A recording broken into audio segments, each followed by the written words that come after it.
Assalamualaikum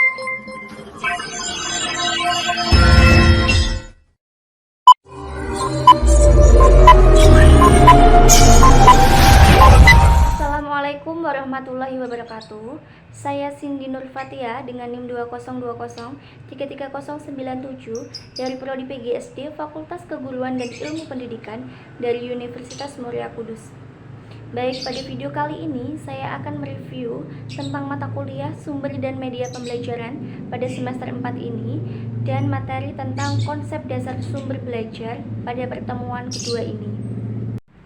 Baik, langsung saja kita ke materi konsep dasar sumber belajar yang mempunyai 10 poin penting, yaitu yang pertama ada pengertian sumber belajar, yang kedua ada fungsi sumber belajar, yang ketiga ada kegunaan sumber belajar, yang keempat ada persamaan sumber belajar, sumber daya belajar, dan media pembelajaran, dan yang kelima ada perbedaan sumber belajar, sumber daya belajar, dan media pembelajaran. Yang keenam ada jenis-jenis sumber belajar. Yang ketujuh ada contoh jenis sumber belajar. Yang kedelapan ada kriteria memilih sumber belajar. Yang kesembilan ada strategi merancang sumber belajar. Dan yang terakhir ada model penggunaan sumber belajar. Nah, baik, langsung saja saya akan menjelaskan sedikit tentang pengertian sumber belajar. Nah, sumber belajar adalah segala sesuatu yang mendukung terjadinya proses belajar, termasuk sistem pelayanan, bahan pembelajaran, dan lingkungan yang dapat digunakan baik secara terpisah maupun terkombinasi, sehingga memudahkan anak didik dalam mencapai tujuan belajar atau kompetensi yang harus dicapainya atau AECT. Dan pengertian lainnya adalah segala sesuatu yang secara fungsional dapat dimanfaatkan dan digunakan untuk menunjang, memelihara, dan memperkaya proses pembelajaran.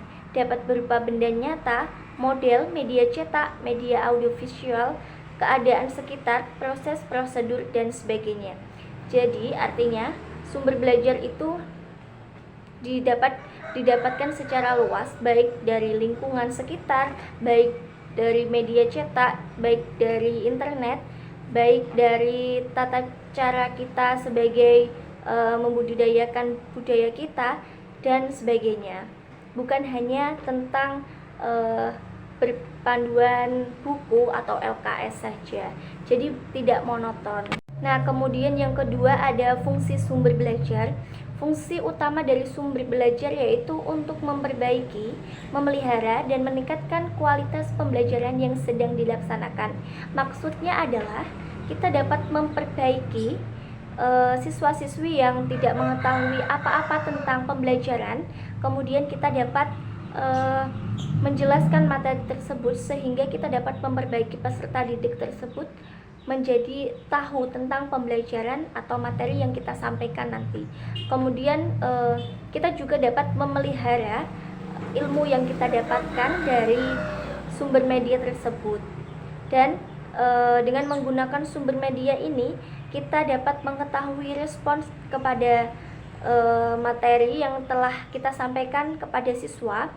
Jadi kita dapat mengetahui oh, siswa kalau kita berikan materi seperti ini dengan media pembelajaran seperti ini, dengan sumber media seperti ini, siswa akan lebih aktif atau malah sebaliknya, siswa akan lebih malas, kayak gitu.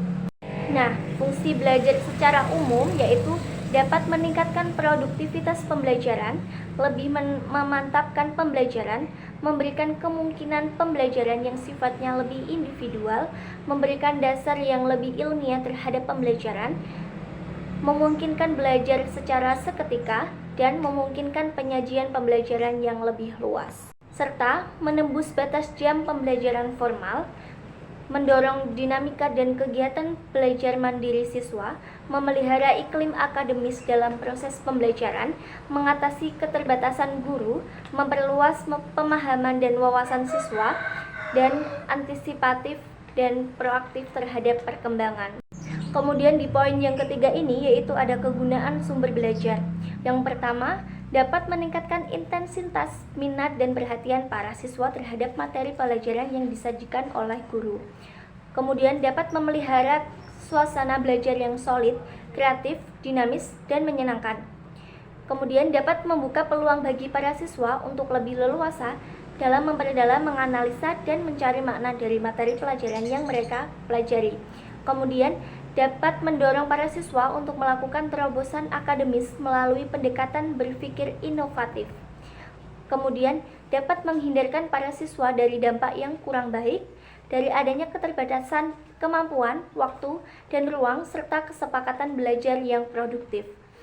Kemudian dapat menggantikan posisi dan kehadiran guru manakala berhalangan.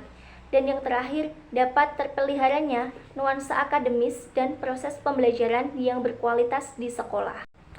Kemudian di poin keempat ada persamaan sumber belajar, sumber daya pembelajaran, dan media pembelajaran, yaitu persamaannya adalah ketiga-tiganya sama-sama digunakan untuk proses pembelajaran dalam proses suatu belajar mengajar di dalam kelas. Kemudian yang kedua, ketiganya sama-sama untuk meningkatkan hasil pembelajaran. Dan yang ketiga, ketiga-tiganya sama-sama merupakan sarana dan fasilitas yang dapat dimanfaatkan untuk proses belajar mengajar. Kemudian di poin kelima ada perbedaan sumber belajar, sumber daya pembelajaran, dan media pembelajaran, yaitu perbedaan dari sumber belajar sendiri adalah sumber belajar merupakan segala sesuatu yang berhubungan dengan proses pembelajaran guna memperlancar proses pembelajaran yang menciptakan kondisi belajar agar optimal untuk meningkatkan efektivitas dan efisiensi proses pembelajaran. Contohnya adalah seorang guru yang menyampaikan materi pembelajaran, segala sesuatu yang dapat dijadikan sumber belajar. Kemudian dari perbedaan dari sumber daya pembelajaran sendiri adalah sumber daya pembelajaran merupakan berbagai usaha yang dilakukan untuk dapat meningkatkan hasil proses belajar. Contohnya mengoptimalkan kinerja guru dengan mengadakan pelatihan atau penataran kepada guru. Kemudian yang terakhir perbedaan media pembelajaran, yaitu media pembelajaran merupakan berbagai jenis sumber daya dan komponen dalam lingkungan sekolah yang dapat dimanfaatkan dalam proses pembelajaran, khususnya untuk mendorong dan memelihara siswa untuk belajar yang lebih aktif dan produktif. Contohnya, media pembelajaran yang diproduksi lembaga-lembaga pendidik seperti CD interaktif, buku, dan LKS. Nah, kesimpulannya adalah sumber belajar sebagai subjek dalam pembelajaran, kemudian sumber daya pembelajaran sebagai predikat dalam pembelajaran, dan media pembelajaran sebagai objek dalam pembelajaran. Nah, poin yang keenam ada jenis-jenis sumber belajar. Nah, dalam jenis-jenis sumber belajar ini dapat dilihat dari segi perencanaannya, yaitu sumber belajar yang dirancang atau learning records by design, yaitu sumber-sumber yang secara khusus dirancang atau dikembangkan sebagai komponen sistem instruksional untuk memberikan fasilitas belajar yang terarah dan bersifat formal. Kemudian sumber belajar yang dimanfaatkan atau learning records by utilization. Kemudian artinya adalah sumber belajar yang tidak didesain khusus untuk keperluan pembelajaran dan keberadaannya dapat ditemukan, diterapkan, dimanfaatkan untuk keperluan pembelajaran. Sumber belajar yang ada di masyarakat. Jadi artinya dapat dilihat dari dua sisi, yaitu sumber belajar yang dirancang, yang emang benar-benar dikembangkan untuk dikembangkan, dan yang satunya ada sumber belajar yang dimanfaatkan, yaitu kita dapat memetik atau mengambil dari budaya yang ada di sekitar masyarakat, dapat kita jadikan sebagai sumber belajar. Kemudian secara umum jenis-jenis sumber belajar ini dapat dilihat yaitu ada 6. Yang pertama ada pesan, yaitu untuk informasi yang harus disalurkan oleh komponen lain berbentuk ide, fakta, pengertian, dan data. Kemudian ada yang kedua ada orang, yaitu orang yang menyimpan informasi tidak termasuk yang menjalankan fungsi pengembangan dan pengelolaan sumber belajar. Kemudian yang ketiga ada bahan, yaitu sesuatu bisa disebut software yang mengandung pesan untuk disajikan melalui pemakaian alat. Yang keempat ada peralatan, yaitu sesuatu bisa disebut hardware yang menyalurkan pesan untuk disajikan yang ada di dalam software. Dan yang kelima ada teknik atau metode, yaitu prosedur yang disiapkan dalam menggunakan bahan pelajaran, peralatan, situasi, dan orang yang menyampaikan pesan. Dan yang terakhir atau yang keenam yaitu ada lingkungan, yaitu situasi sekitar di mana pesan disampaikan. Nah, yang ketujuh ada contoh jenis sumber belajar. Yang pertama itu ada pesan, yaitu contohnya bahan-bahan pelajaran yang dirancang kemudian dapat dimanfaatkan sebagai cerita rakyat. Kemudian yang kedua ada manusia atau orang, contohnya yaitu yang dirancang guru dan dimanfaatkan sebagai narasumber. Dan yang ketiga ada bahan yang dirancang, yaitu ada transparansi yang dimanfaatkan untuk relief.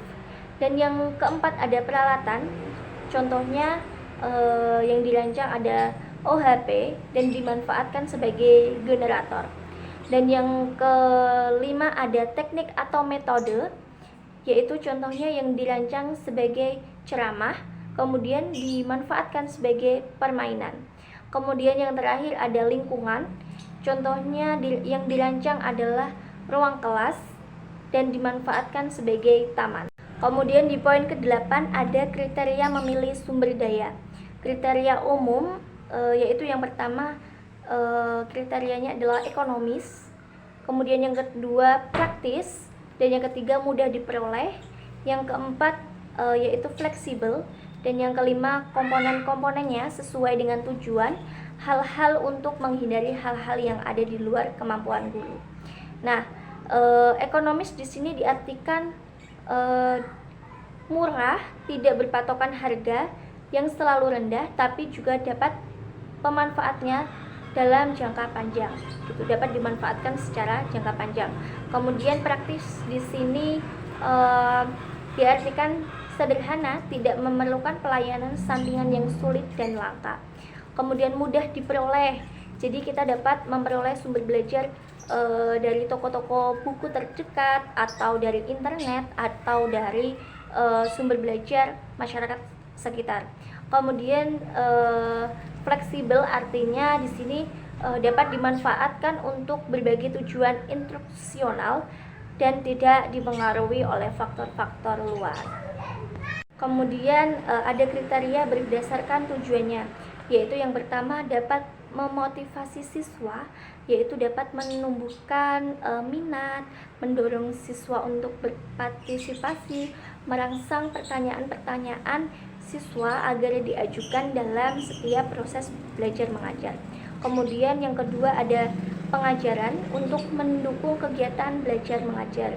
Dan yang ketiga ada penelitian yang digunakan untuk observasi, menganalisis, dan mencatat suatu telitian dan sebagainya.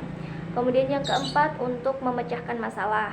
Dan yang kelima ada untuk presentasi, yaitu ditekankan sumber sebagai alat, metode, atau strategi penyampaian pesan. Dan di poin yang ke-9 ini yaitu ada strategi merancang sumber belajar. Yang pertama ada mengidentifikasi karakteristik sumber belajar yang akan digunakan. Kemudian yang kedua, sumber belajar yang digunakan disesuaikan dengan tujuan pembelajaran. Ketiga, sumber belajar yang digunakan disesuaikan dengan kemampuan guru.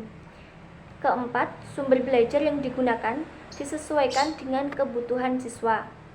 Nah, di poin terakhir ini atau poin 10 yaitu ada model penggunaan sumber belajar. Nah, model penggunaan sumber belajar ini dibagi menjadi 3, yaitu guru secara penuh atau total teaching. Kemudian yang kedua ada sumber-sumber utama atau major resource. Kemudian yang ketiga yaitu guru sebagai pelengkap atau suplemen view. Nah, guru secara penuh artinya guru harus memposisikan sumber belajar tersebut yang digunakan dari awal sampai akhir pembelajaran. Posisi guru hanya sebagai fasilitator dalam pembelajaran, bukan sebagai sumber belajar, tapi yaitu kita sebagai guru hanya untuk perantara dalam proses belajar mengajar ini. Kemudian arti dari guru sebagai sumber utama, yaitu guru harus memposisikan sumber belajar tersebut yang digunakan sebagai sumber utama dalam pembelajaran. Posisi guru hanya sebagai memperjelas dari sumber-sumber belajar yang digunakan. Kemudian guru sebagai pelengkap, artinya guru harus memposisikan sumber proses belajar itu sebagai pelengkap saja dalam pembelajaran. Posisi guru ini lebih banyak sebagai sumber informasi dan yang menjelaskan semua terkait materi dan sumber belajar dalam proses belajar mengajar. Nah, itu tadi materi dari pertemuan kedua ini yang telah saya review tentang konsep dasar sumber belajar, yaitu ada 10 poin penting tadi. Nah, mungkin cukup itu saja yang dapat saya review terkait perkuliahan pertemuan kedua ini. Apabila ada kesalahan dalam pengucapan atau kekurangan dalam pengucapan, mohon dimaafkan yang sebesar-besarnya. Oh ya teman-teman, jika kalian ingin melihat materi konsep dasar sumber belajar ini secara penuh, kalian dapat melihat video yang ada di YouTube Pak Udin. Nanti saya akan sematkan linknya di deskripsi box. Cukup sekian video review dari saya. Sampai berjumpa di pertemuan selanjutnya lagi. Wabillahi taufik walhidayah. Wassalamualaikum warahmatullahi wabarakatuh.